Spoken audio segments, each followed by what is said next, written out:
in, and here we are. Here we are. Here we are, everybody. Are we live on both? We are live on both. Okay.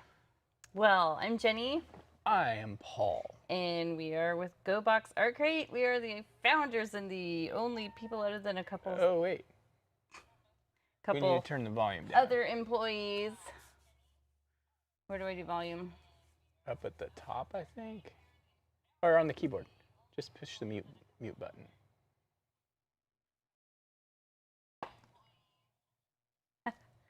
That's funny. Nice job. Yay. Okay, so we're here. Starting over. Let's start over. No, well, we just surprised ourselves and shocked ourselves. We have dual streams that run now. Yeah, so they're side by side. So, here. yeah, they are side by side, and didn't think about the fact that one of them might have audio kick in so that we can hear. So, yeah, second painting in the Bon Art Petite Club and digital membership for those who are doing the digital membership. Thank you, thank you. Thank you so much. It's been a tough transition for us, just having to have a lot of people cancel to get them re-signed up for the new, and we really appreciate all those of you who came along with us. Yep. Tell your friends, please. Yeah. Tell them about how much fun you have, and I mean, $6.99 a month for the digital membership. That's a great deal. Pretty good deal. It's a great deal because you don't just get access to the new videos; you get access to all the old videos The whole too. library. So if you joined, let's say 2 months ago, well, let's say you just joined, you get access to all of our videos going back to 2019. Yeah. Now we might redo a couple of those old videos. I think it's a good idea. Yeah. To do that. Yeah, because it's very much like, oh, this was their first time doing videos, and the equipment wasn't great, and dogs wandered in. They were so young. Yeah. So tell us about what we're painting today. So let's sketch on over. We are doing today. So let's sketch on over. We are doing Vanishing Horizons, and I bet for those of you who have never painted with us, you might look at this and think to yourself, oof, this looks a little intimidating. But the reality is that the process of this is not difficult at all. I think the clouds maybe look a little intimidating. Yeah. Mountains can be a little troublesome, but so many of us have learned this technique now that. Yeah. So the clouds, what you guys are going to find is this new paint that we're using. And those of you who are have the digital subscription and you're getting your own paint, I definitely recommend going with a medium to heavy body paint. I think we do have a link up on our website, so you can order the paint directly through the site now. Yeah, and you'll get these bottles. Yeah, they come in a box, but there are these. They're about 2 ounces, and there's 6 colors. And if you're going to try to source your own colors, basically what they are is process cyan, process yellow, process magenta, just like you use in your printer at home. Plus, not the same material, but same color, yeah. Plus black and white and yellow ochre. Daniel's in the house. Nice to see you on here, Daniel. Yeah, it looks like we got about 3 people on the YouTube channel. We're not at first. We're not gonna have as many people on the YouTube because we're not gonna have just random stragglers that pop in. Yeah. So I need to do some video editing and get last week's teaser put up on our regular channel. But anyway, so this is Vanishing Horizons. It's a really the process of this painting is really it is a process. It's a development process, and it's pretty simple. There's nothing really radically difficult. Like Jenny said, maybe the clouds are going to be the most difficult thing. But for the most part, there's not much to it. Again, probably the other thing that's always difficult is just letting go and just letting it develop. And this painting is going to be a good one for that. So, cheers to that. Cheers to that. Let's start off with a toast. Cheers. Cheers. Ding. So this painting really is going to be about kind of subtly manipulating our colors. We did mention our colors a second ago. I'm going to move this out of the way. Oh, let's put that. Just prop it up here. Just put it right there. It's good. Okay. So we've got our process magenta, process cyan, process yellow. We'll probably just call them red, blue, and yellow. I'll actually just call them cyan, magenta, and yellow. Yellow ochre. We actually don't use much. I don't think we actually use any of the process yellow today. Maybe a touch. But anyway. Daniel says, I was going to paint today, but after the last few days, I need to have a moment of zen. There you go. Watching this painting will be my moment of zen. Awesome. All right, we will try to bring you there. Yep. All right, so we're going to start out with our biggest paintbrush. And one of the things that when we start using this thicker body paint that's really important is getting used to adding water to paint, especially in the beginning stages where we're just doing the background. So for our background sky, I'm going to start off with a little bit of cyan and a little bit of white. And I don't like it to be quite so intense. So I'm going to add just the tiniest little touch of magenta. You're not a palette knife user. No, I'm not. You know, I'm going to try not using it either. See how that goes for me. And so I'm just kind of shooting for a light dirty denim. And basically what we're going to start off doing is working our way across about the middle of the canvas. Just about a band about an inch high or so. You can take a little bit of extra white and brush it right into this middle area. Don't worry about it too much. We'll come back and brighten this up. So just the middle area for the white? Yeah, just a little bit, just to lighten it up. We'll come back later once it dries a little bit and kind of add some in. Now, we're going to jump right immediately into adding bands of clouds. So to the side of this, I'm just going to add just a little bit more of our magenta and a little bit more cyan. And I'm going to add just the tiniest little amount of yellow ochre as well. Interesting. So we kind of get our kind of lavendery color. The yellow ochre keeps it from getting too intense. Too much yellow ochre, you'll end up with green though, so just add so more magenta and maybe some more white. Yep, magenta is going to be the neutralizer. Because you don't want to get this into like a brown tone, but it can lean that way a little bit. Are we wanting kind of a muted purplish? Yeah, pretty much. So the color sometimes clouds are. Yeah. Looks like you got heavy with the yellow ochre right out of the chute. Yeah, I did. Too much. All right, so I'm just going to start taking a little bit of this color. And I'm just going to kind of go across. And you can let it, like I'm just going to let there be some extra little streaks down into the sky.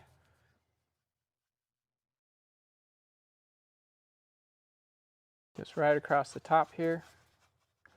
Boom, boom, boom, boom. Little ode to the Addams family. Yeah, the reason why we're streaming on a Monday. The reason why we're painting on a Monday is because the Addams family on the weekend. So I'm just putting this little streak in, and it doesn't need to be very tall. Just maybe, I don't know, half an inch or so. And I'm just going to go ahead and take a little bit of white and brush it in along the top edge of this darker color. Yeah, so we sold our soul to community theater.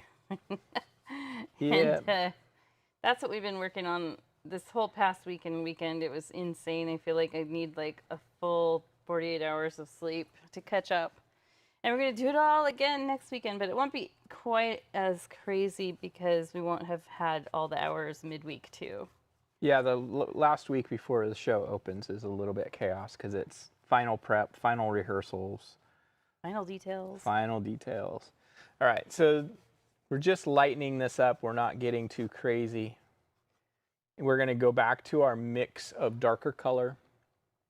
We're going to add a little bit more cyan to it. We're going to add a little bit more magenta to it. We want to make this a little bit darker, a little bit more cyan. And this needs to be like more towards the bluish side of violet, if that makes sense.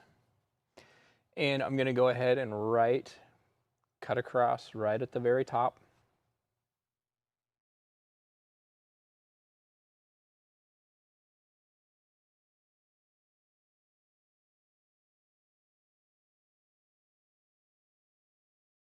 This one we're going to go a little bit higher on too.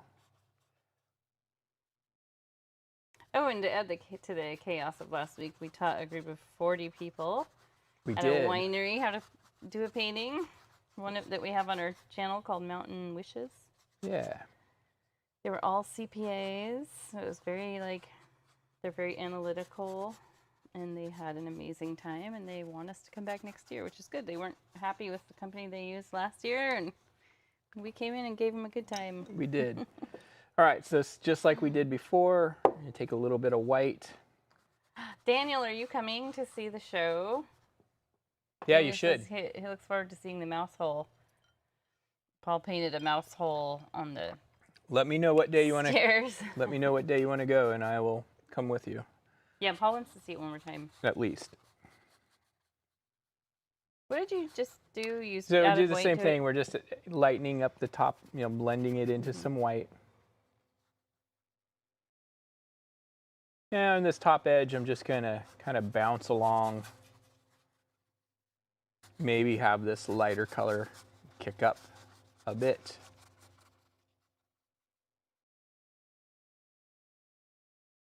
Going on the left-hand side over here. We're going to come back and do more on these. So don't worry about any of this being like perfect or anything. Now I'm going to go ahead and rinse my brush off, give it a nice little cleansing.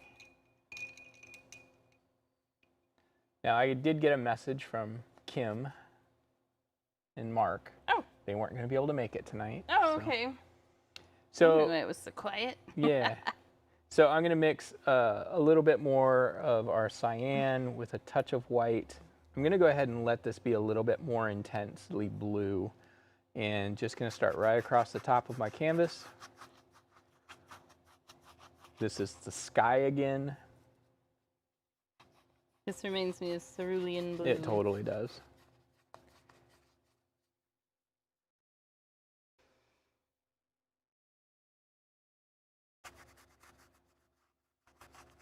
And just kind of come right down to where they come together. It doesn't, we're going to paint white highlights on this later, so no need for this to be perfect right now or ever.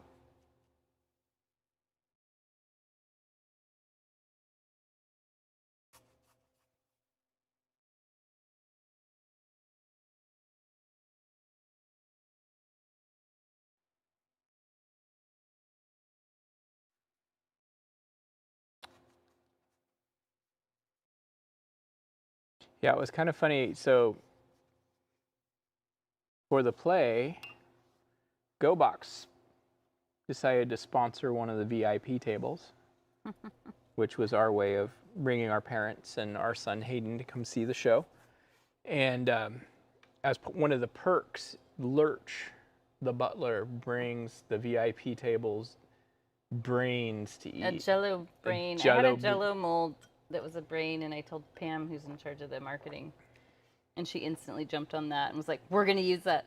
Yeah, so she made. So we got a Jello brain delivered to our table. Pink Jello brain with strawberry. Like strawberry jam on the jam top. on So it. it looks gross.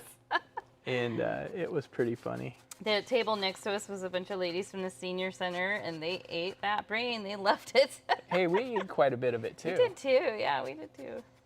All right, so the next thing we're going to do is we're going to just keep. When I was talking about Vanishing Horizons, and the reason I came up with the name for this one is it's not, rather than just being Vanishing Horizon, we kind of have our clouds work towards our horizon and disappear as well, as do our mountains.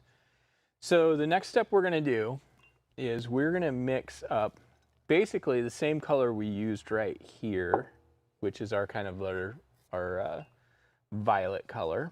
The blue leaning violet. Yep. And I want it to be pretty light. I want it to just be darker than the sky. It's probably not a huge big deal if it's not the exact color that we made. No, last it doesn't time. have to be exactly the same. But again, we just want it to be a little darker than the sky. And for the most part, we're just going to paint across. We make sure we... Is this a mountain range? Yes. Okay. We just want to make sure that we're painting this, we'll call it a foothill in the background, that we don't dip down below into our white canvas so that we're leaving white showing. So this one just goes fairly casually across here. Casual mountain range. Casual foothill.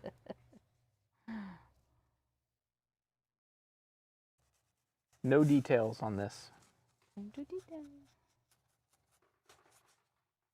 Oh, the ice maker's clapping for you. Yay.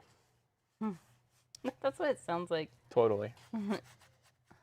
Now, one thing you can do with this too is once you've kind of painted your little stripe in, you can take a little bit of white and kind of just massage the bottom edge with it. Just to soften it up. That's one way of putting it. Yeah. Technical terms here. So we go all the way across. Yep.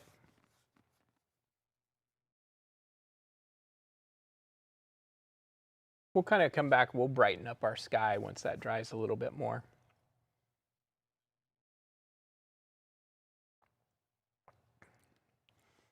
Next step. These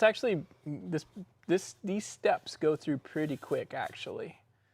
So our next step is we're going to view our, let me bring the original back.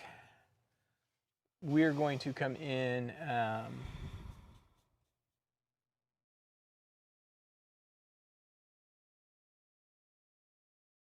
video on how to paint lurch. That would be interesting.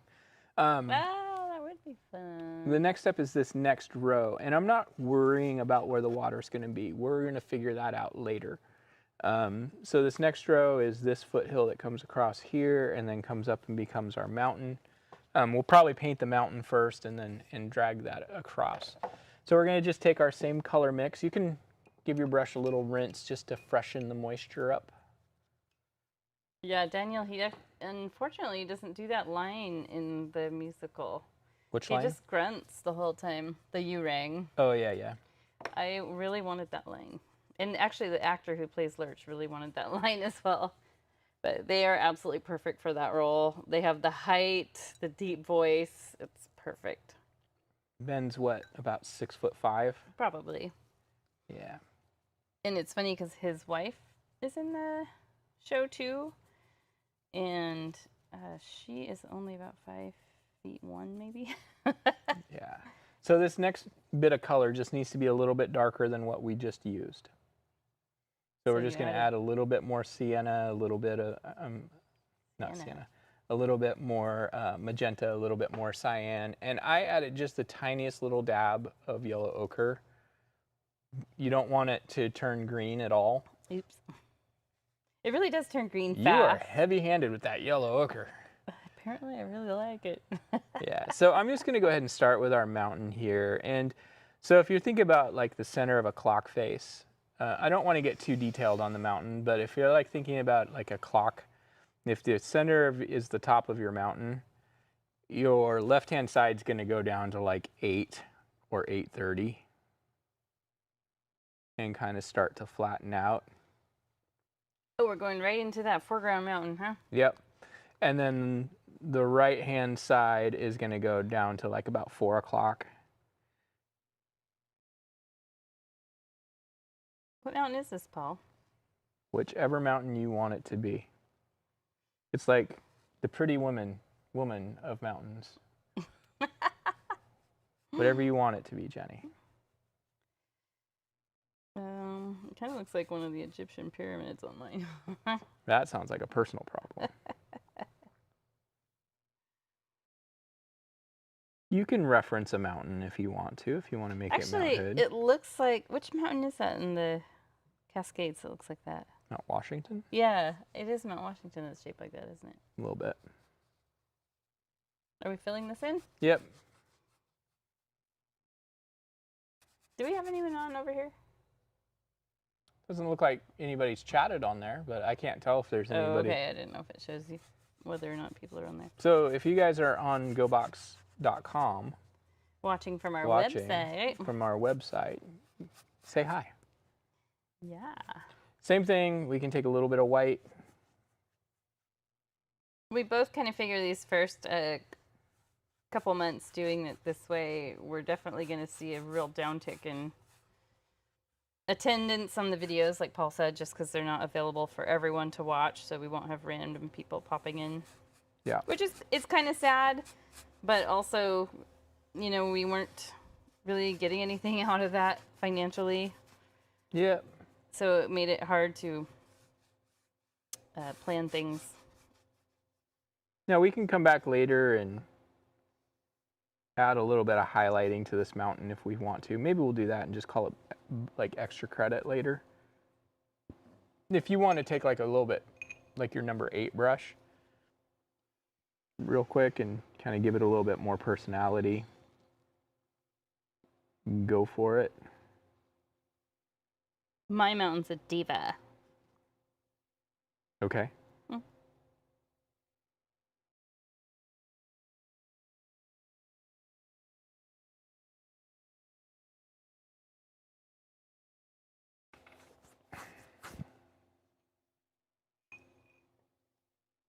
I might just kind of take my brush real quick and just kind of soften up this middle.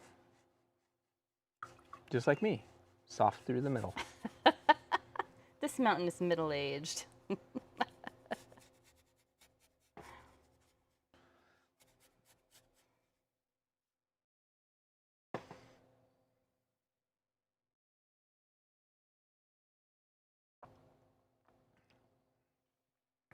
So our next little band, like part of the reason why I'm taking a little bit of white to soften these bottom edges is so that we don't have to work so hard to build up extra color in between our rows. Because if we just kept going, I got to get a little dark, you know, this much darker, this much darker, this much darker.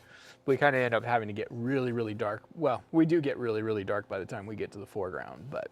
But you'd be getting really, really dark before you get to the Yeah, foreground. you'd be getting really, really dark too soon.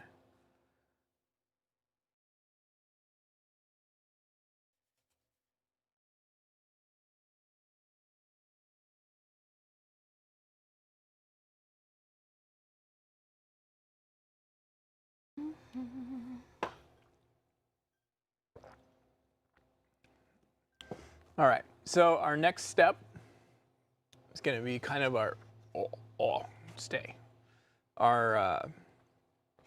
next little row here. We start to introduce a little bit of green to it.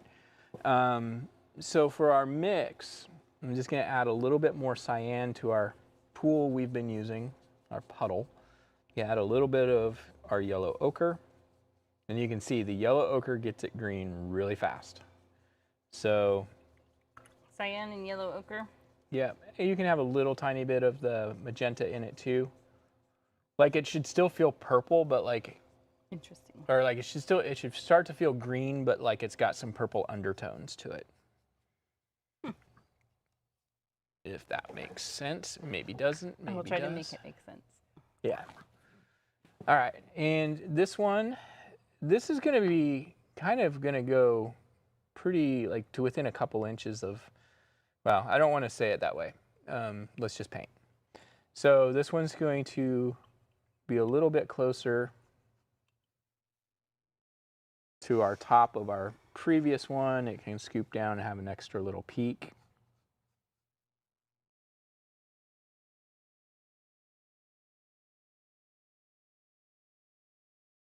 And I put like a secondary, like smaller little mountain almost, like right here.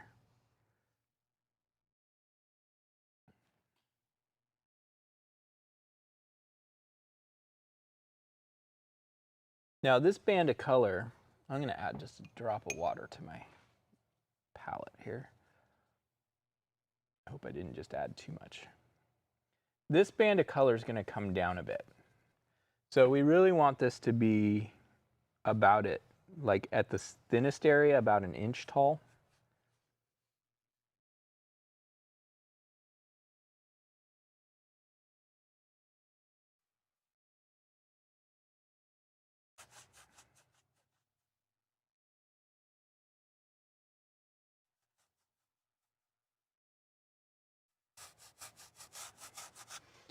Now this is the first time, I guess I mentioned in the instructions I reflected this earlier.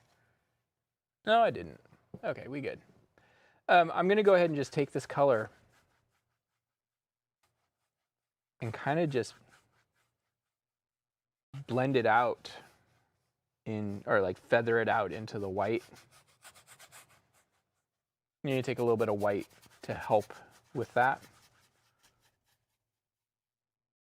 So I'm just going to take a little bit of white and just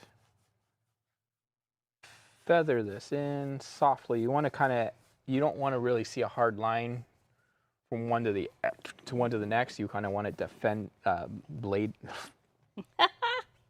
blend. I said fend and blend. You want it to fade out, feather, blend.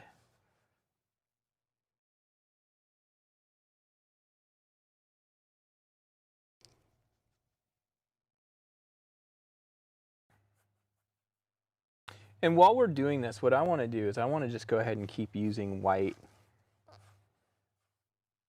and kind of work my way down. I want to make sure I kind of suggest a little bit of reflection-y.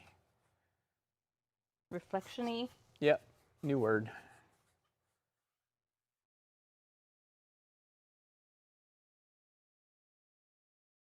What's it reflecting on? The river? Yeah, so this is all just going to be part of the water. Okay. I like to use a term called ambient color. And I think I mentioned that in the description. And threw you and Eric both for a loop. Like, what do you mean ambient? Yeah, explain that to us. Yeah, so I use this term a lot when we're talking about painting landscapes, and especially talking about water. So like lakes and rivers and things like that. They don't necessarily always mirror exactly what's behind them, but they do pick up on all the colors that are behind them ambiently. So what I mean by that is it's kind of like a presence of all of these colors together at once. So it's the muddiness of all the colors that are existing. So now what I'm going to do is I'm going to go ahead and take a little bit of blue now, cyan, and just start right along this bottom edge to make a presence. We're going to lose a bit of this. We're going to lose a lot of it actually before it's all said and done. Use a little bit of white to help move it along. You can add a little drip of water. What color did you use down there? Just white and cyan? Yep.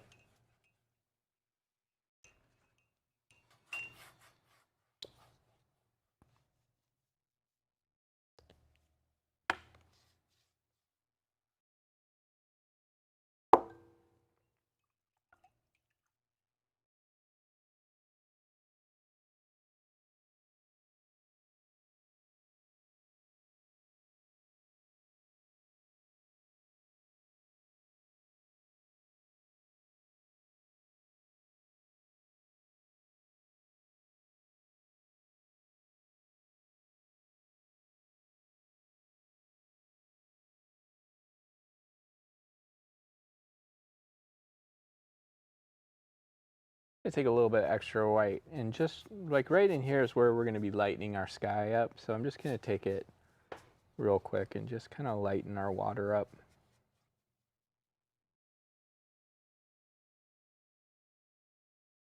Just a bit.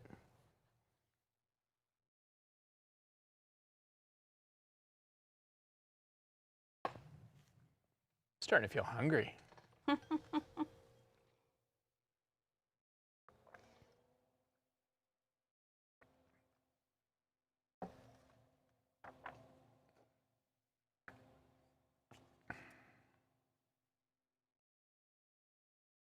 My new one's a little bit more on the green side. That's okay. Won't hurt anything.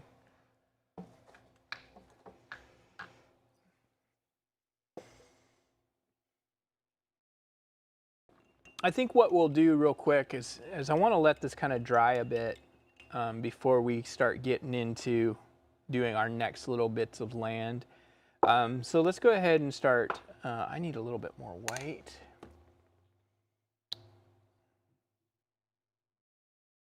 Nope.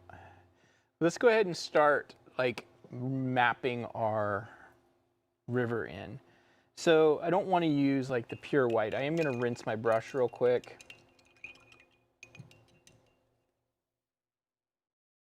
And I'm just going to mix up a little bit of this kind of like lighter lavender violet color, so a little tiny bit of cyan, a little tiny bit of magenta, and some white. It's still going to be really light on the palette. I think you guys can see right here. And basically what I want to do is I'm just going to use my big brush. And I like to use my big brush, and I like to keep the bristles so that they're horizontal like this. Don't get it twisted like this, because we're just using the tip of the brush. Did you mix water with your paint? Not intentionally. Oh, okay. You can. And I'm just going to use this color to kind of lighten this little gap here. And it's going to come back across like this. What is this? This is lightning for the river. Oh. So one of the things that's really tricky when we do something like this, and I see it all the time, I'm just going to do it a little bit bolder so you can see it better. People have a tendency of wanting to make this go all the way up to the sky. And yeah, you can, but then it looks weird. Doesn't quite make sense. It's in like, nature. is it just coming out of the sky, or where's it going? So I like to have it just kind of disappear just short of my sky. Let me zoom in. Good idea. Mine's a little bit on the pink side, but I'm not going to worry about it. And you can actually use a smaller brush. You could use your smallest brush if you want. But just have it kind of work horizontal and just stop so it looks like maybe it's going behind a hill.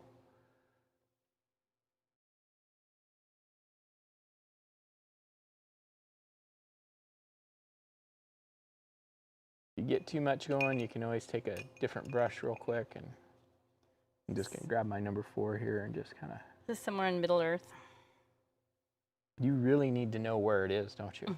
It could be. It could be anywhere you want it to be, Jenny. Middle Earth.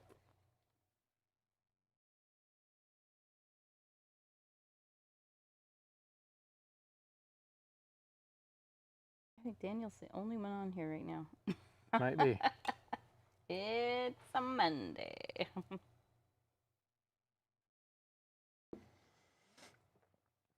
I just brought a little bit more of our darkness back in. This is not our finished water, by the way. This is just hinting. Right now it just kind of looks like fog. Yep, that's all it needs to be.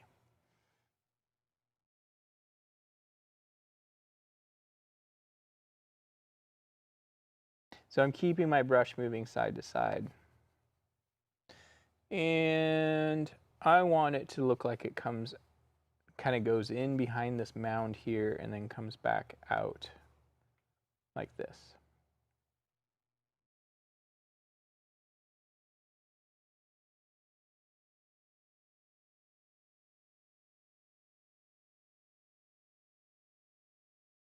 Oops, did not mean to do that.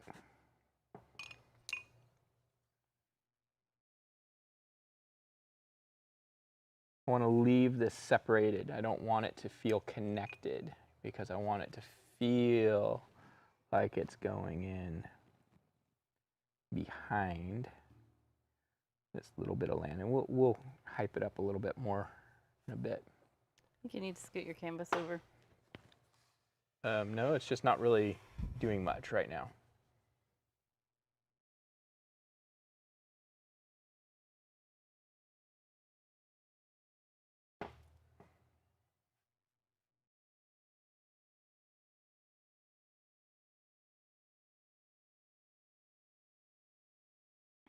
I'm starting to lift paint right there. So what happens is if you do this too soon, or if the brush is wet, you'll start to lift paint off the canvas. And as soon as it starts to lift, leave it. Because your instinct is going to be to try to fix it. You're not going to be able to fix it. It's just not going to work. Not till it dries. Not till it dries, yeah. All right, so I might take a little bit more of my... What? Daniel bought a ticket for the Sunday show. Nice. You'll have to message Paul and let him know where your ticket is, and Paul will get one next to you. Yeah.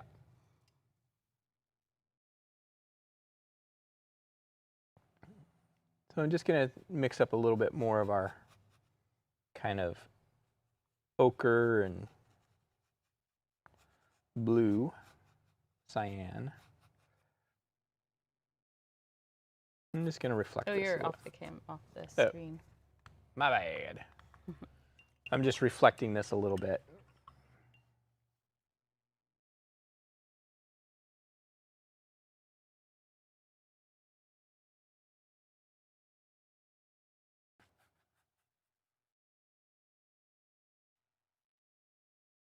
What was the last painting I did last month? Remember? Was it the Monet one? I don't remember. I can't either. It would have been June. It went really fast. Yeah. What did I do in June? It's so hard to remember because we just like it.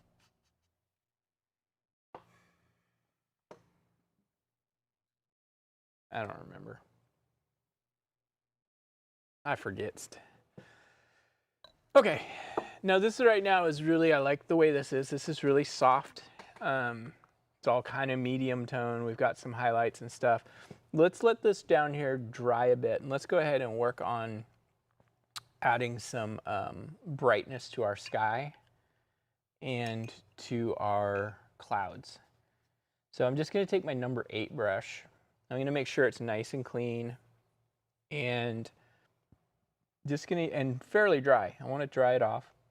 So we're going to kind of dry brush paint in. I'm just going to get a little bit on the tip of the bristles here. And I'm going to work side to side along this horizon.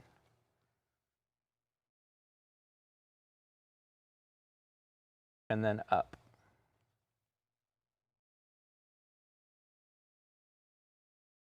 I'm still just using that same little dab. Just wait. Yep. And what I want this to do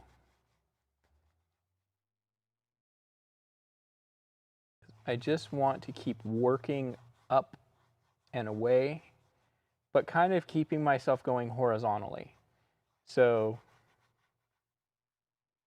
it just, until we just run out of paint, basically.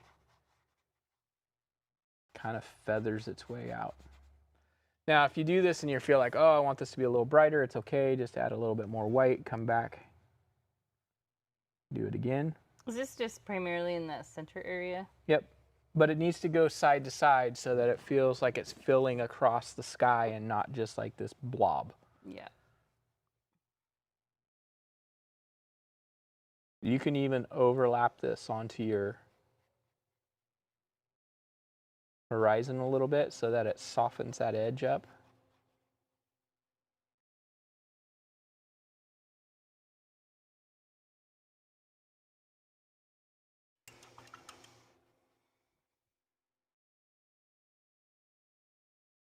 We really want that brightness, and that's something that I think gets lost a lot in a lot of painting. We get too much just color and we lose contrast. Okay, let's talk about clouds. Everybody's favorite. I'm going to switch to my number 4.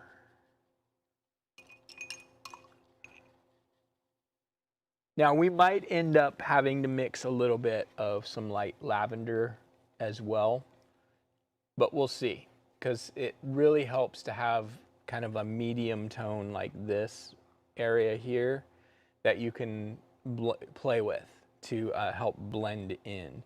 So I'm just going to take my number 4, and basically I'm just going to go right along this edge.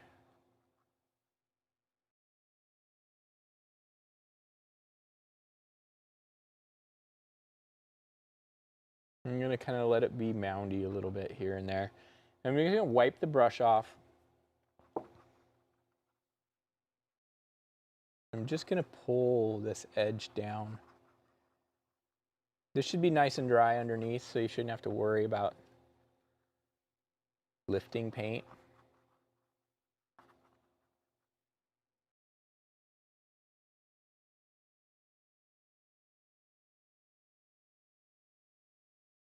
You might like your number 8 better for this too. But one of the things I want you to look at, I'm going to zoom in. want you to watch what my hand does with the tip, with the brush here. So I want to put it like a mound here. Little curly cues. It's little swirls.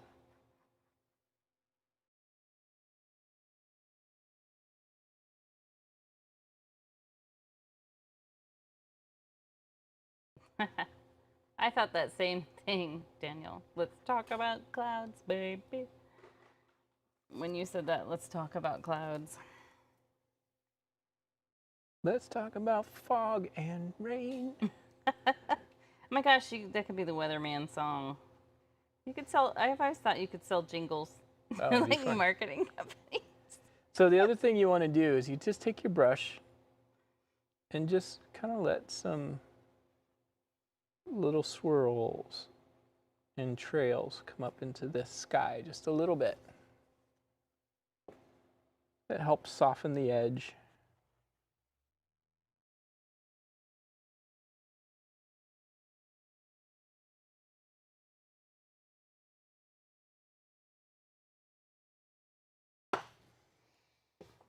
So that looks, you can see up close, there's nothing fancy going on, but when we zoom out, we start to have the feeling of clouds. Now, if you wanted to introduce some of our medium color again,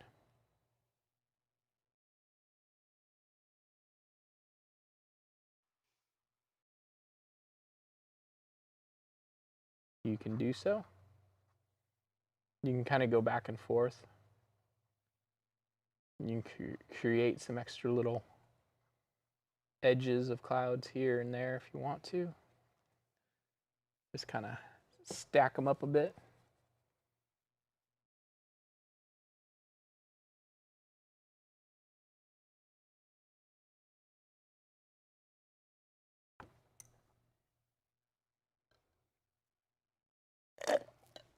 One of the things that's really interesting about clouds is, like, people don't think about it, but even though they're like vapor, they are like also liquid in form.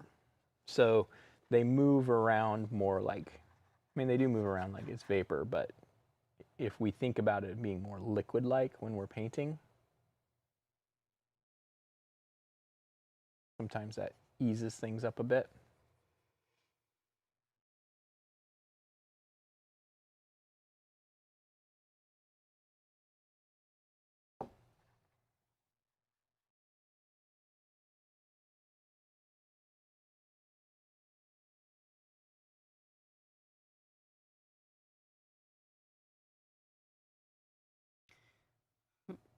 Daniel says, I don't know why, but the song Africa comes to mind with this painting. And Serengeti. I guess I could see that a little bit.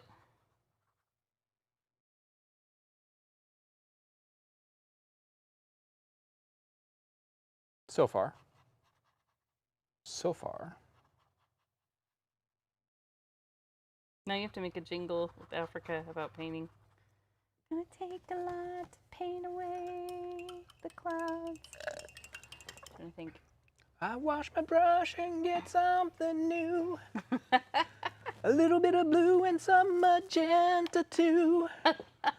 You're meant for that kind of job. I'll paint the clouds over Africa. This is not Africa, but we can pretend it is. I'll paint the rains down in Africa. all right. So we can kind of just bounce back and forth. If you need to add a little extra white, you can always just dab it in too. That's a good way to get some like little tufts of highlights. There's nothing that a million Bob Rosses could do. That's a good one too. Together, you guys have like power. Careful. Don't give us more ammunition than we need. All right, so I would like to do like a little bit more of this up on this top left corner. And why is that? Is it because it's right over the mountain and you felt like you needed something I just to tie the didn't. two Well, I together? needed no. Actually, I Okay. just didn't want it just being stripes. I got it. You could do the little right-hand corner if you wanted. I was just thinking of maybe some kind of balance thing. I balance the clouds down in Africa.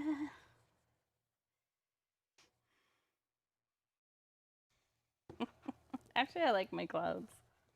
They're not turning out too bad. I've learned a lot actually just since we started Gogh about cloud painting. This paint actually makes it a lot easier. It really does. I mean, it's like, It really does. I know it sounds like, oh, we're really trying to sell people on the idea of the new paint, maybe. But We like it. the reality is, this type of thing makes it so much easier. All right.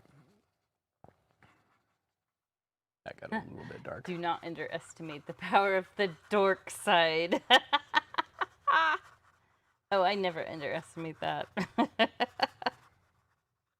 Did you see the video I sent you earlier, Paul? The golfers, where Yeah. they switched their golf clubs out to be like, or they edited them out to be lightsabers. Finished it off with John Daly's viral Tantrum. tossing his club into the lake. I sent it to Hayden. Hayden thought it was pretty funny.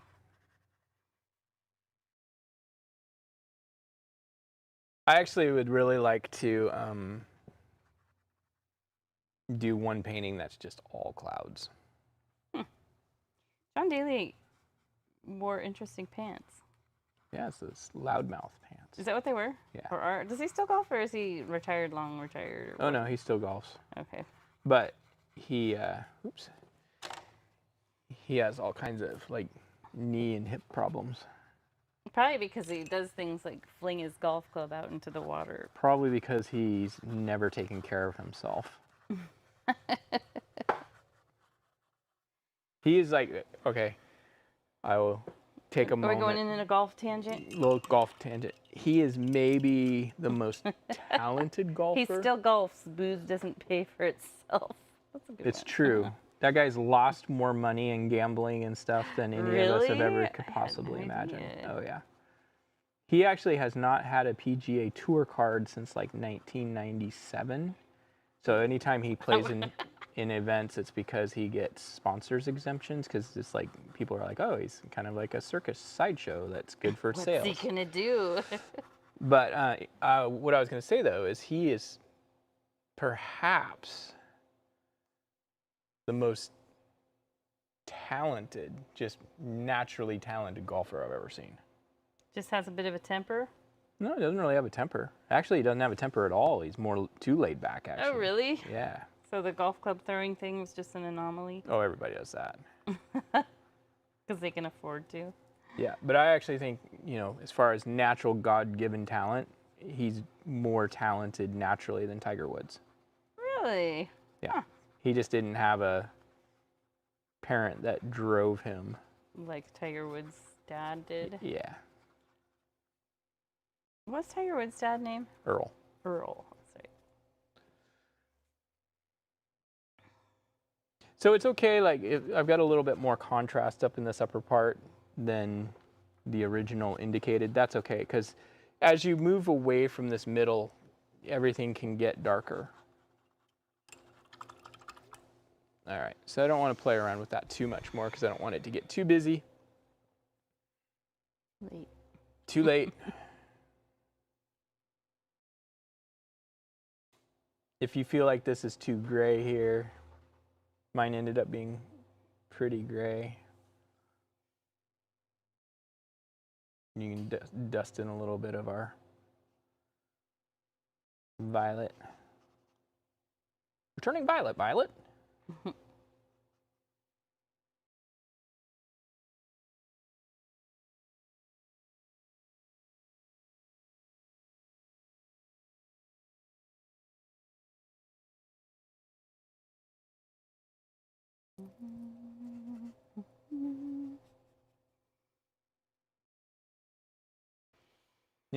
Little known fact about John Daly, he owns his own vodka company.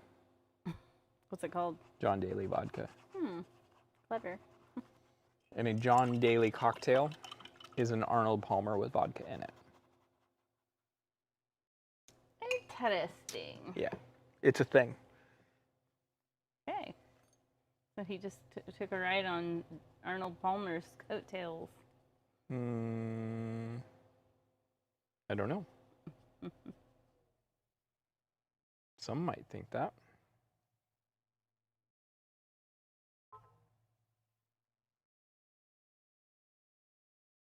All right, so we're in good spot. And our next step that we're going to work on, so I want to go ahead and let's go ahead and get our next bits of land in, and that's really going to change this painting a lot. And then we'll come back and we'll add, basically at this point, we're just about at the point of just adding our shimmer on our water. These last two land masses, the shimmer on our water, and then if we want to add a little highlight on our mountain, we can. I had originally done, let me bring the original here. I actually painted this twice. But I had actually originally done more highlighting on the side of the mountain here, and it just got too busy looking. Well, your last one lacked color. The first one I did of this? Yeah, the first one you did that lacked color. No, I mean like on this one when I was painting this one specifically. Okay. I had added highlights on the mountains, like kind of like Bob Ross style using our palette knife. You have some highlights on there now. Yeah, and so there's a little bit, but we can add it in, but I just felt like it just made the whole thing feel a little too, like too much was going on. And that's something that's really like, to me, it's like, okay, to each their own. But to me, one of the things I notice with a lot of paintings in general is people try to pack too much into one painting. And you don't have to, because you can always just do another painting. So let's do this little finger of land over here. Okay. And I'm gonna go back to my biggest brush. I am gonna go ahead and just take black. Yeah, I'll move this up here a little bit so you guys can see the mixing a little better. Black, I'm going to take some cyan, about equal parts black and cyan. I'm going to add a little bit of our yellow ochre, maybe a little bit more cyan, a little bit more yellow ochre. What color are we aiming for? Just dark. Yeah, if you got a little bit of your processed yellow on your, there you go. Everybody in the pool. Everybody in the pool, but white and magenta. All right, so this one, I like to do this one starting in the water. So I'm going to start right along here, maybe about just left of the middle of the canvas this way. And I like to do where the water touches the land. I keep my brush sideways and keep it moving sideways. Moving down at a little bit of an angle, it looks like. Yeah, but I'm still keeping my brush vertical, horizontal, and I'm wiggling side to side. Now I'm going to go ahead and just mound up. Van Gogh painters, mound up. I had to figure out some way to work that in. Did you notice they called our company Van Gogh? Everybody does, because that's why we're Go Box Art Crate. Yeah, we got the VIP table. One thing they do is they do a shout out to your business. And I didn't mention anything about Van Gogh because I'm like, I want them to promote Go Box. But they said formally. Yeah. But who even told Patrick that? I don't know. It's funny. Like, no, stop.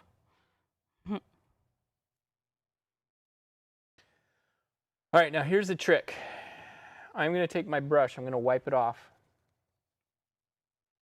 so there's no paint left. I'm going to take it and I'm just going to push it straight down onto my palette so it splays the bristles a little bit. Uh-oh, another brush killer. Yeah, it doesn't actually hurt the brush. You And what are we might have to doing get a little bit here? of paint on there. Softening up. No, we're actually going to zoom Oh, we're in. doing the trees. The Yeah. flicky trees.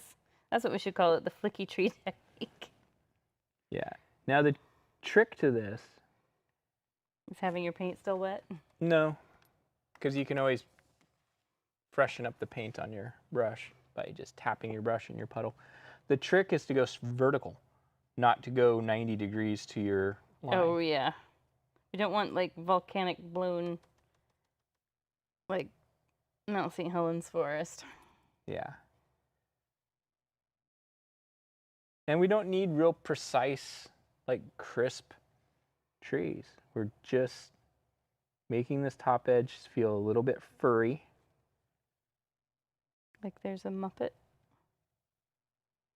I guess a Muppet, I don't know. That's a new one. That's what I always think about when I teach this technique. I always want to say it's like there's a Muppet Loch Ness monster. You see the Muppet fur.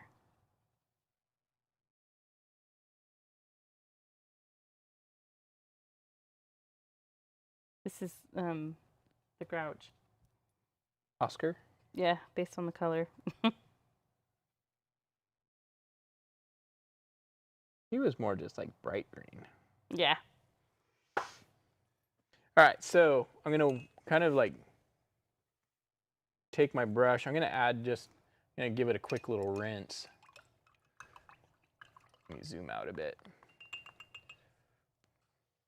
I saw Sesame Street is adding their first houseless character. Yes. And people were like, Oscar? Yeah. Well, but then people were Bulldozer like, well, Oscar. no, Oscar's got a home. He's not houseless. He lives in a garbage can. True that. I'm like, okay, I got it. All right, so I'm just gonna use my damp brush and just pick up a little bit of this color from my palette. And we're just going to, that's actually a little bit too wet.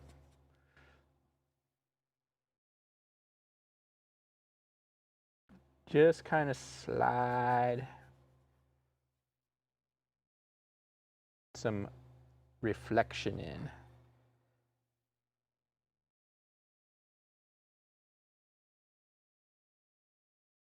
My brush is too wet.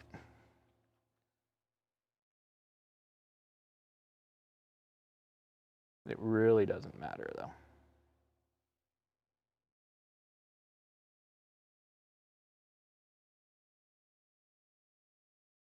A little reflection in there. We can come back and touch it up if we need to later.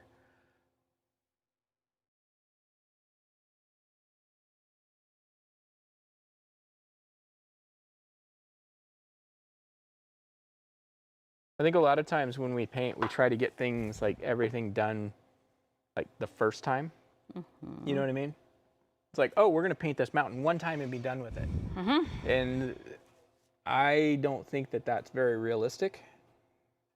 I think it's more reasonable to think, oh, we're gonna work on this for a little bit, and then we're gonna come back and work on it a little bit more, and then we're gonna work on it a little bit more, etc., etc. Fun fact: he was originally orange. That's what Daniel That's says true. about That the is true. Grouch. The Oscar's a Grouch. He was orange. Yep. In And the pilot episode, maybe the full season. Interesting.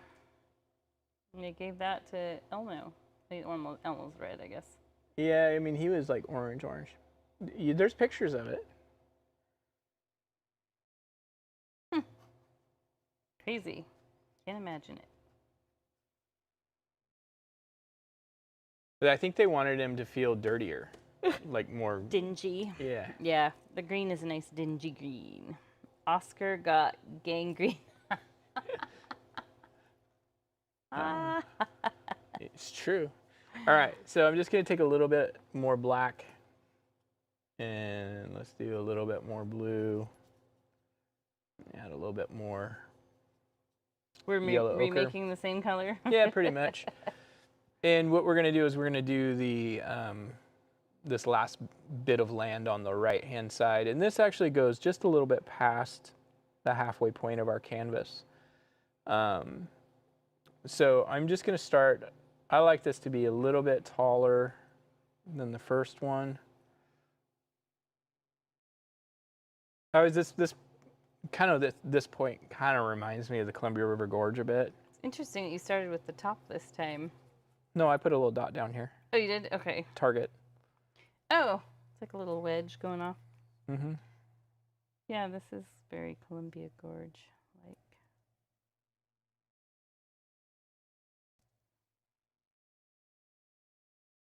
And we're just gonna fill this in.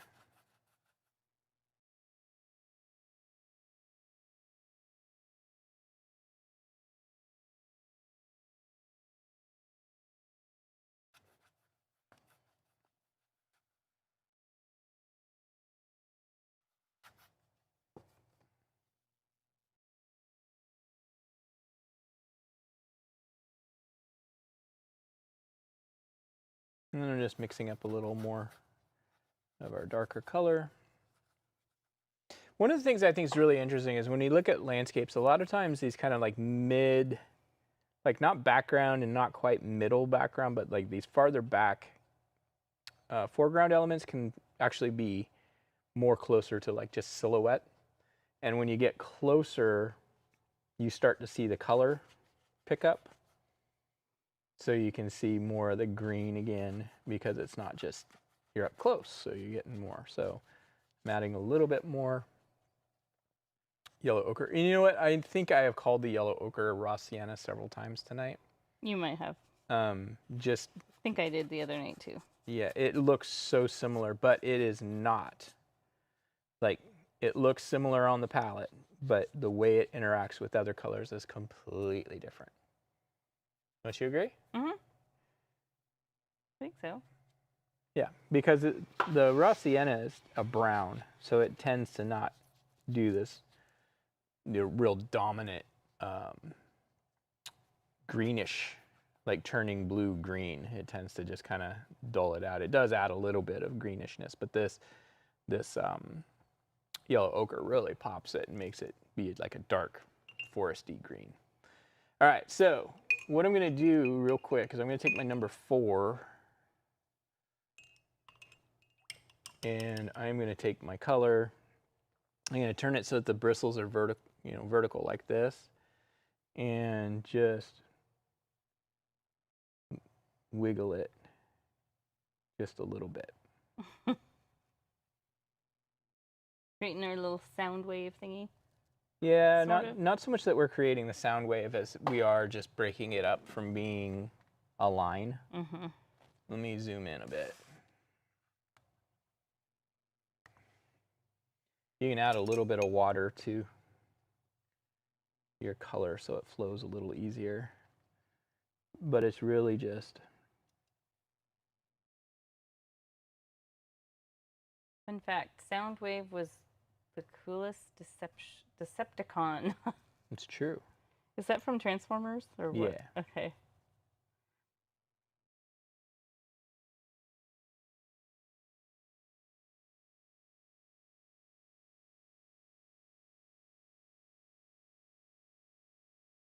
So a couple of these bigger ones, we'll probably put some branches on them. But when we get like, let me just slide this up here. When we get this little downslope that comes down here, don't go at a 90-degree angle from it. Just remember these trees are still growing up. In fact, you might leave that area without trees because maybe that's a rock slide where there's no trees existing.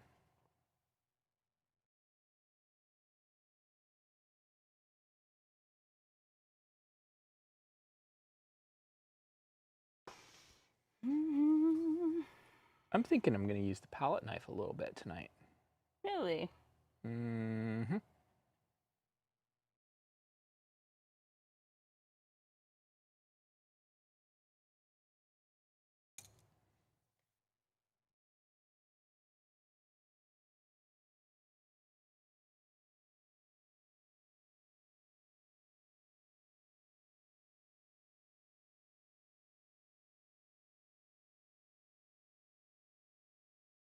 So one of the things we're doing with this is by keeping these trees small,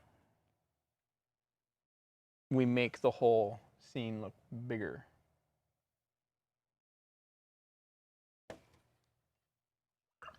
Ooh.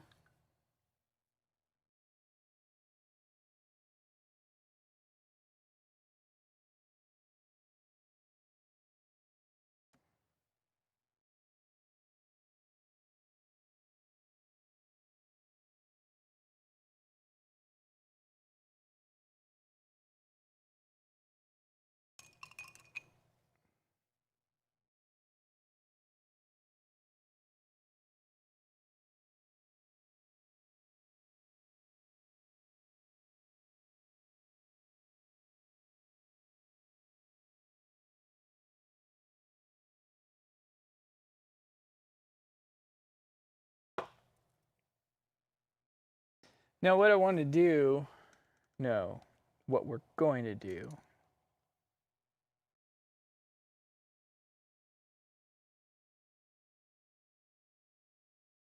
is I'm going to go ahead. I don't want to get too involved with getting them way down here by the water. Like maybe the high water mark prevents them from growing down very far. I'm going to switch to my smallest brush really quick and just pick up a little bit of this color. And let me zoom in. I'm not going to get too worried about like brush structure, branch structure, but I'm just going to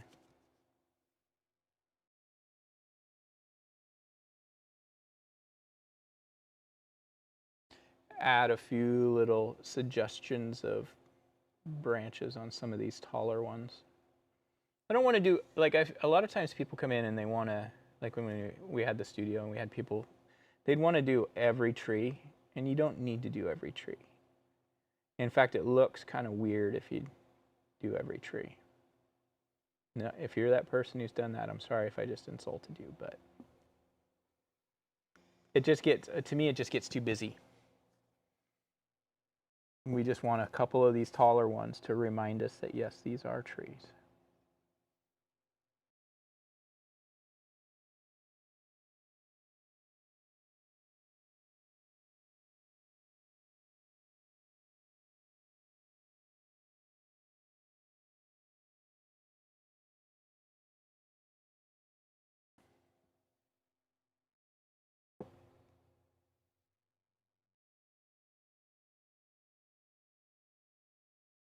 Maybe what I should do, and I remember when I was saying about doing all clouds, what if I did one that was like clouds that just blended into fog, that then the trees came out of the fog? That would be kind of fun. Maybe that would be a good December or November. That'd be a good November one. Yeah, this week Paul and I have to do our Halloween paintings. Yeah, I'm excited for it. I almost started mine today, but I was kind of busy. Yeah.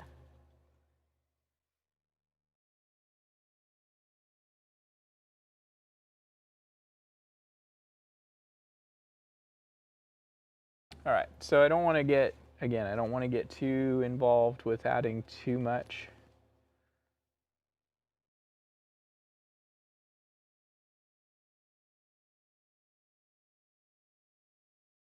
Now, if you wanted to, if this just kind of feels like it's just kind of a little too blobby, for lack of a better term, you could take like your biggest brush, for example, and just some pure black and just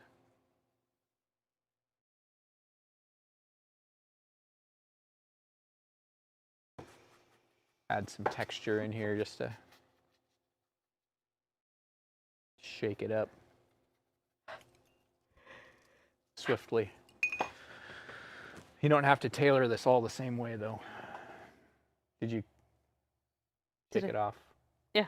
Tailor, swift. Ah. Yeah. All right, so I guess I said shake it up, not shake it off. All right, so. Dennis is nicely done. Yeah. Don't doubt the power of the nerd. All right. All right, so what we want to do next is we're going to go ahead and start laying in some of our actual ripples. Now, if you guys have a palette knife, we just kind of have these like kind of inexpensive ones that they're really for mixing. But if you have one and you want to try to use it, you can take a little bit of white and just get it a little bit on the edge, and you can kind of just come in here. We're remembering there's going to be a light glow here, so don't be scared because it does kind of go on kind of intensely. I'm probably going to use my brush. Yeah, you can. You can turn your knife like this. Can you show us the original real quick? I want Yeah. to see exactly what we're doing here. We're adding our bright highlights Okay. in through here. So if you want to play around with using the knife, you can do that. One of the things you can really do is you can get it just like on the very edge here and just kind of wiggle it in. But if you don't have a knife or you don't feel comfortable with the knife, you can just use your smallest brush. Especially like up in this area up here, we have to be very careful that we don't get too big and bold. We don't want it to be like the full-on like Nile River running through here. Speak for yourself. Maybe I want it that way. So I'm gonna zoom in so you guys can see where my madness is right now. Just my tiniest brush, pure white. I'm leaving it just below the horizon.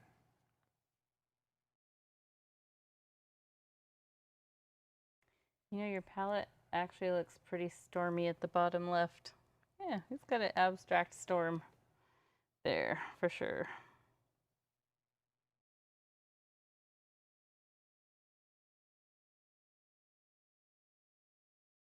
So I'm keeping my brush mostly going. My brush you're is off the canvas camera, kind of. my brush is always moving side to side. It's not moving up and down.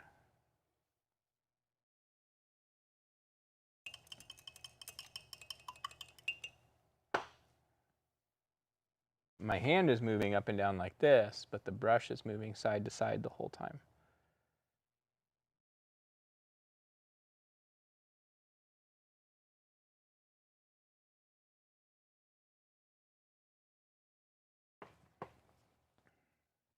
I'm going to zoom out so you can see what's happening a little bit better. Now, when I get down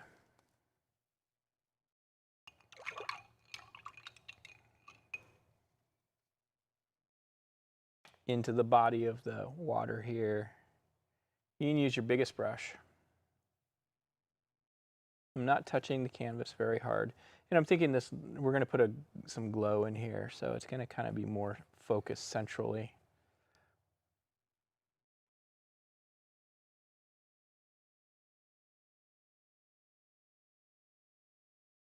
If you need to use your smallest brush to kind of come in and just add some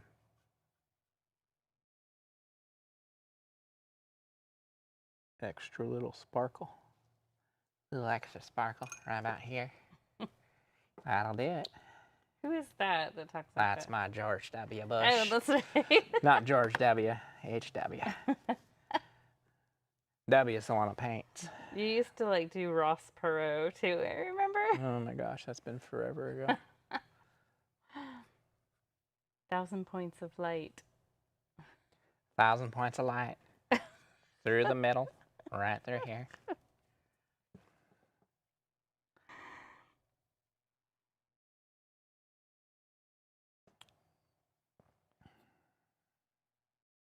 Well, my son, he's a great painter now.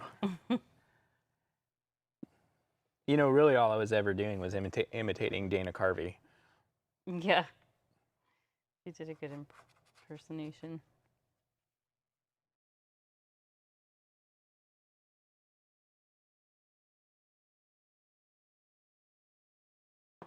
All right, I got a little carried away, but that's all right. You painted snow, bro.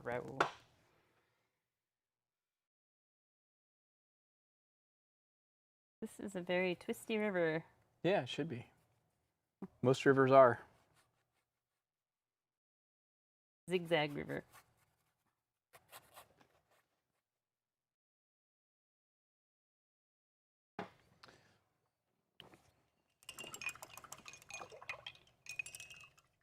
Now, if you feel like, okay, maybe you did get too much, you know, white going in some of these areas, you know, it's really easy to fix. Just takes, you know, mix up some of your sky color, maybe add just a touch of magenta and cyan and some white, and you can kind of come in and kind of touch it up a bit. You got Daniel going now. Oh no. Wouldn't be prudent. Not gonna do it. Read my lips. Read my lips. Not gonna do it. No. See, the key in the not gonna do it, you gotta do is you go that. It's not really a do it. That. And you gotta do it nasally. I'm really stuffed up on a. Oh.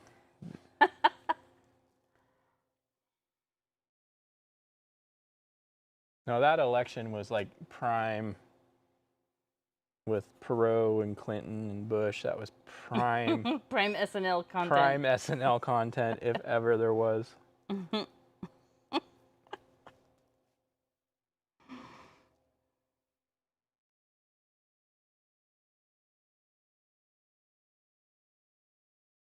All I remember is Ross Perot being like, "You got the potato chip guy, and you got the chicken guy." Who's he talking You know, about? he's like, I don't know. It's like, well, because Bill Clinton was like something about chicken. I don't know, fried chicken. And That's the impression I remember you doing.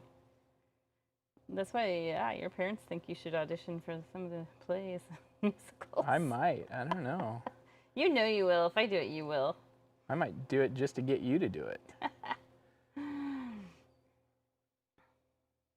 I'll end up just being like one of the extras that lingers in the background. Ensemble. The ensemble. That's a good one to yeah. start with, because then you can kind of get into it without, like, feeling like you're on the spot too much.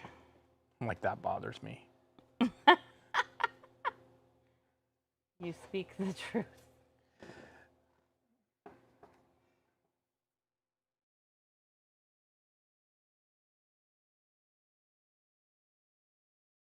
All right. Speaking of 1,000 points of light, we're gonna come in and add a few rays of light coming down, and then what we're gonna do is we're gonna kind of track those a bit and put some more precise little bits of reflection in the water.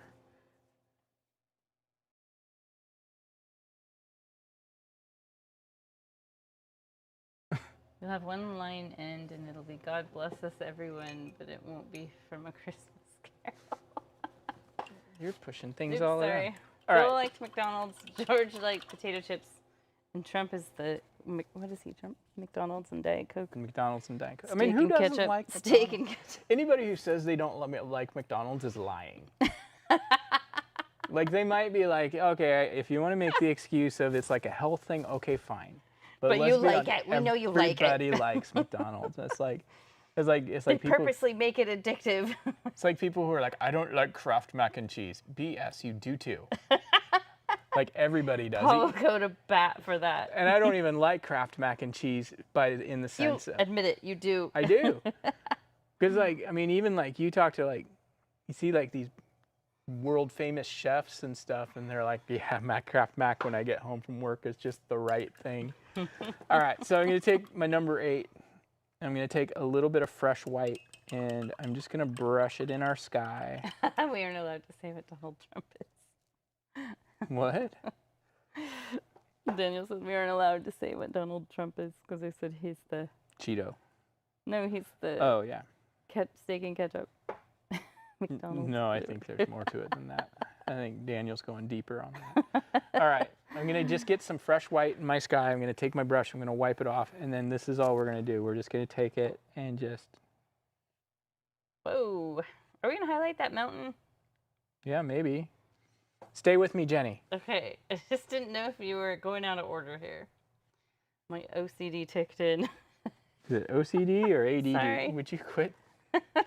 Jenny's over here just like, Why didn't you glue this top down? I should. Okay, so Just we're doing throwing a the little desk sun ray. around. Now, this could be optional, I would think. Yeah, but I think it works so much easier now with this new paint. I'm barely touching the brush to the canvas. So if you're a person that tends to be heavy-handed and struggle with fine stuff, Okay, how much paint are you putting on? I'm not putting paint on my brush at all. Oh, you just brushed some in here? Mm-hmm. Some freshy fresh. Yep. And everything is coming out from a central kind of area here, so. And probably you want to pull it down to the water. Because I had a couple It that I doesn't pulled, have to. Well, I had a couple that I pulled short and the end kind of square. Because of the brush shape? Yeah. Well, it's also, you could, I don't know, I didn't have that issue. These are always hard to teach. They're really hard to teach. So this is optional. But one of the things you do is you can kind of get just some hints. Yours looks really good though, Jenny. So Yay. Now what I'm going to do is I'm going to take my smallest brush. I'm going to take some white. And I'm going to look at like, okay, let's zoom in a bit. Zoom. I've got this ray that's coming down here. It's cutting across this mountain there. And it's going to hit right in here somewhere. So I'm thinking...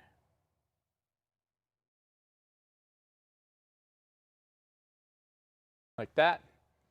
So I kind of just keep it in line. This one's kind of going like this. Not to be painting wise in my comments, would using the handle of the brush work for the streaks? Not very well. It would run out of paint too fast. Yeah, not too well. So what are you doing down there? Okay, so I'm looking at where the ray goes. Like so. Like, see how this one's going? And you're adding a shimmer? Well, yeah, but it's not touching the ray. It's just picking up where the ray might touch the water. Okay. Got it. Use your brush.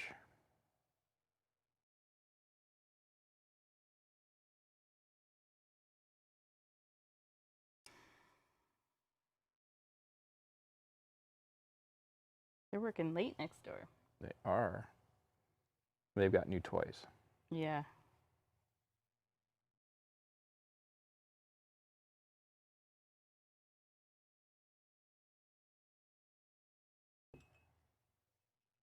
Maybe not all of these come all the way down to the bottom. Maybe some of them are hitting some shimmer.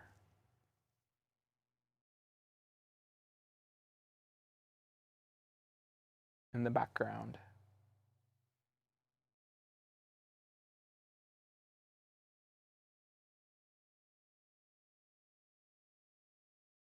This one's going way over here, so it's going to hit maybe a little bit right in here.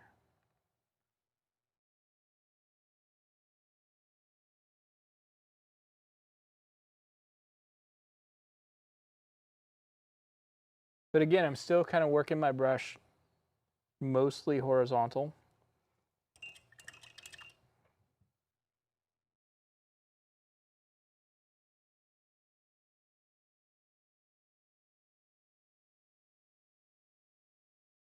Yeah, the company right next to us manufactures off-road parts.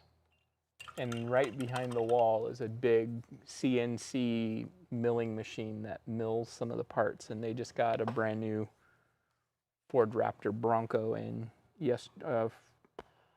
Friday to start drooling over it.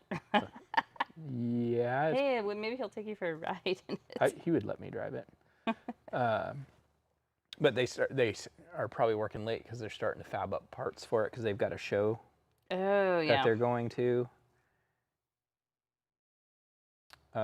next week, I think. Where's it at?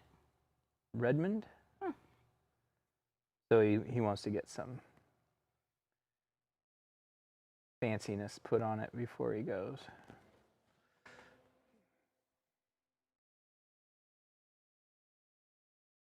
All right, so I'm going to zoom out and you can see the effect of kind of tracing where the sun rays go. It really adds a lot of interest and depth without being too crazy. I feel like this needs a little bit more.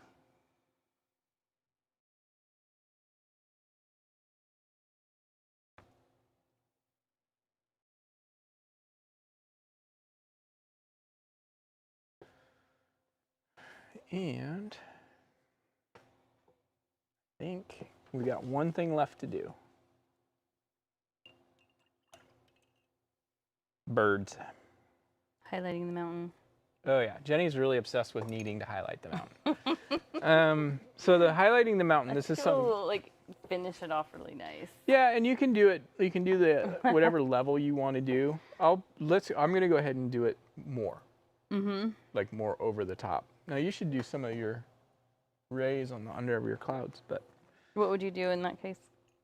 Just hit some white spots where it's kind of picking up in the edges, but you don't have to. So for highlighting the mountain, I'm just going to use my number 8. One of these days we'll get into doing a palette knife like Bob Ross style, but I don't feel like doing that tonight. You could do one of your small videos about using a palette knife. Yeah, palette knives are interesting. It's been a while for you. It has been a while. But you're You'll remember right It's away. actually, the main thing is, there's a couple things. I don't love this shape of palette knife for doing highlights on mountains. You guys, if you ever go and look at like the store at palette knives, there are so many different shapes and sizes. This is probably the best just for mixing paint on your palette, but it isn't necessarily the best for actually painting, using it to paint. I like the ones that are a little bit smaller lengthwise, but a little bit broader blade. But maybe we'll get into doing some of that stuff. All right, so I'm mixing a lighter, kind of slightly pinkish lavender.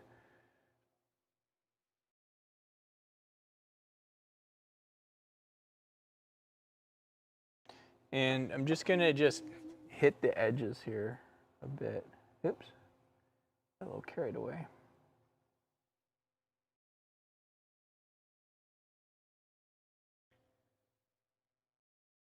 So yeah, I know we were talking last week about how much paint to put on. And I started just without thinking, and I put larger globs, and then I was like, oh yeah, the size of a pistachio. And we actually used very little paint. We used mostly white. Yeah. That we had to dig into a couple times. Yep. So I'm gonna zoom in tight here. I'm gonna move my palette so you can kind of see what I did there. So I just kind of created this kind of edge. And what I'll do, I think we'll just add a little bit of white to it too, just to perk it up a bit. For the white, I'm just going to use my smallest brush.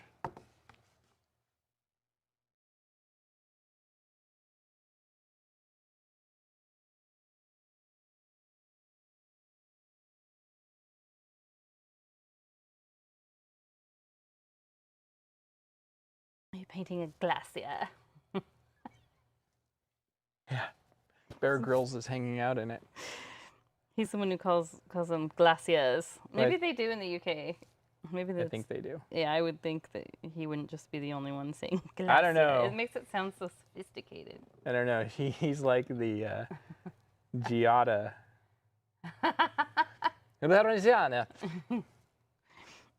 So In America, we're like, glacier. we're going to work on this here mountain and paint over here a glacier. And you know the whole, like, the term crevasse? That's just like a French term for crevice, isn't it? I'm not sure. It's spelled different. It's like Crevasse. I mean, I think it means the same thing, but I think there's a little bit more meaning to it. Because I was talking about it with Greta, and she laughed at me. She's like, you mean crevice? I was like, no, it's actually legit called a crevasse. Crevasse. It's a crevasse in this glacier. Makes it sound so much more sophisticated. It's really easy to do too much. See, I've already done too much. Yeah, what were you thinking? It looks so terrible.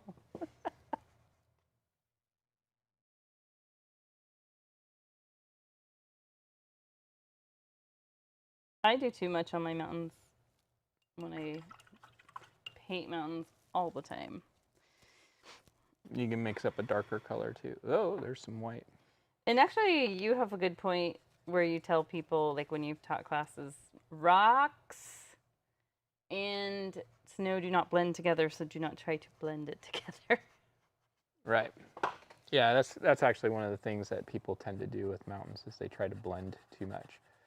Like I've said before, is like typically you see highlight and shadow and nothing else when it comes to mountains. You might see a little bit more, but snow, for example, you're not going to get a lot of different shades of snow on the mountain. It's either going to be highlight or deep shadow. You do get some reflective. See, I'm doing too much. Doing it. Just did it. Not gonna do it. Did it. Oh my All right, I'm gonna leave it right there. Leave it. Yeah, the camera's kind of doing its funky. It could be because I'm laughing and maybe shaking the table. There we go. Done Birds. did it. Birds. All right, so okay, actually I shouldn't have zoomed out yet. I got to do one thing right.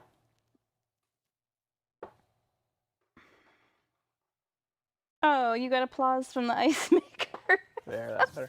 Okay, so you guys, this is, I know everybody loves to do birds, and I think birds are like the perfect addition No vultures. for a painting like this. No pterodactyls, just little itty no. bitty babies. Hold on, let me talk. All right, so here's the thing. I've got 2 rules about doing the birds. Number 1, never do them black. Ever. You know why? If they're that close to you that they're black, they need a lot more detail than what you really want to do. Pterodactyls. Yeah. You're talking about like it's an osprey and he's coming at you. Like, the other thing is you don't want to do them very big because, again, if you do them big, you got to do detail. So I like to look at where I'm going to paint them. So I'm going to paint mine this like right in this area. And what I want to do is create a darker tone of that. So I'm going to mix together a little bit of white and a little bit of cyan. I'm going to add... You want to put your palette up on the screen? Not really, but I will. I'm going to do a little... I'm just helping the people out. Come on. Yeah. I'm going to add just a touch of magenta. I got a little bit too much, so I got to add more.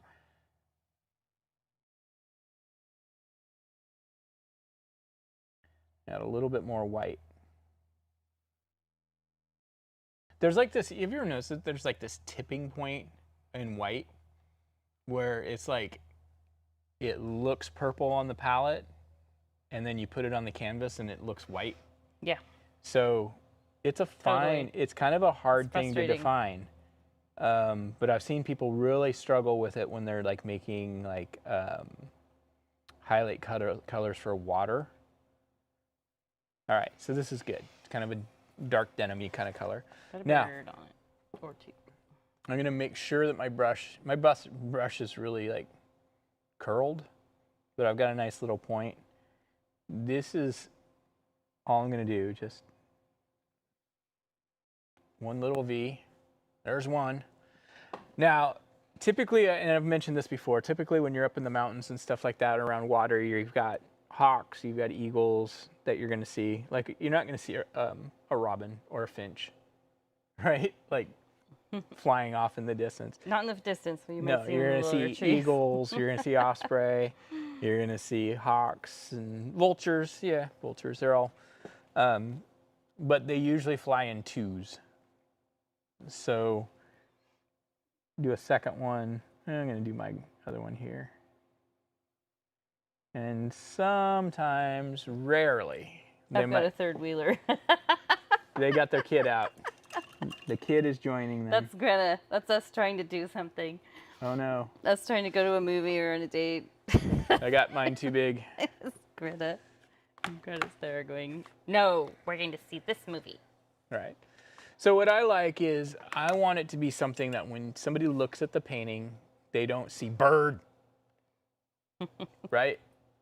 They're going to see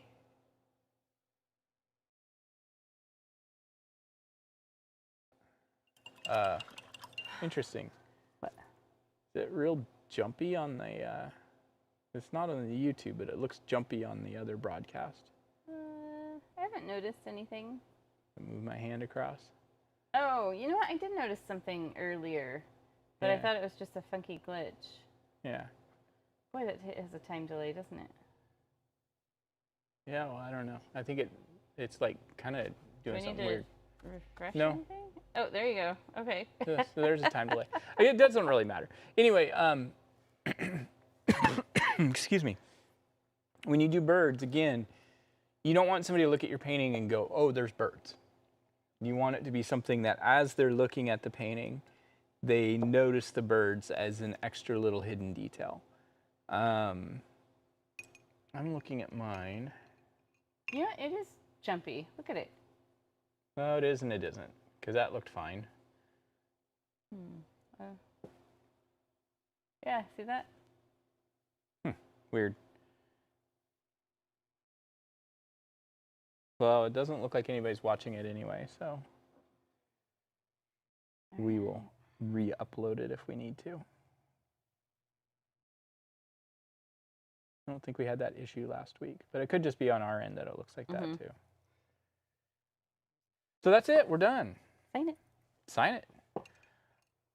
Sign it. Right out here. I think I might sign mine in this bottom left corner here.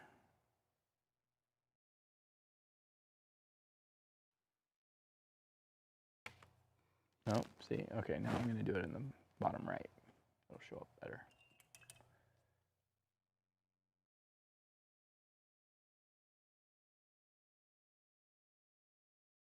Remember when we used to teach the kids classes and like some kids would come in and they would like sign their name like Paul.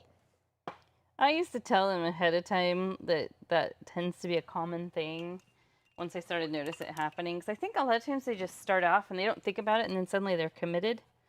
So I say, unless you really want to, you can keep your signature kind of small and down in the corner. But all right.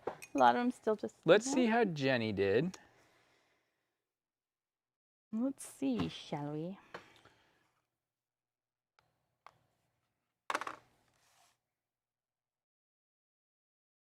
Yeah, see, it's not always glitching.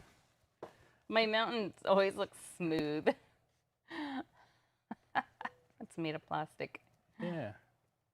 I added some yellow and Rossi in it, or oh yeah, you ochre did down some there. extra trees and stuff in there.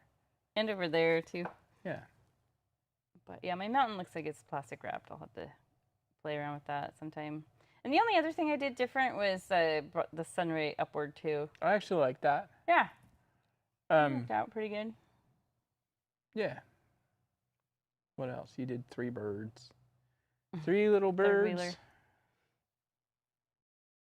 Yeah, there we go. That's us. Let's come back. We're back. We're back. Thank you, Daniel. Daniel says they're both beautiful. Occasionally gets pixelated. Are you watching on YouTube? Yeah, you're watching on YouTube. Oh, thank you. Oh, I think the pixelation, like our camera, I noticed was kind of like itself was kind of like doing the weird focus thing. So that mosaics things. Yeah.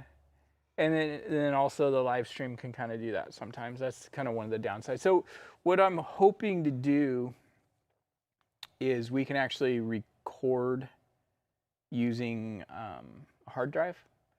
And so I'm hoping to like actually start recording them and then uploading them so that they're actually won't be like live stream quality. They'll be the full HD quality.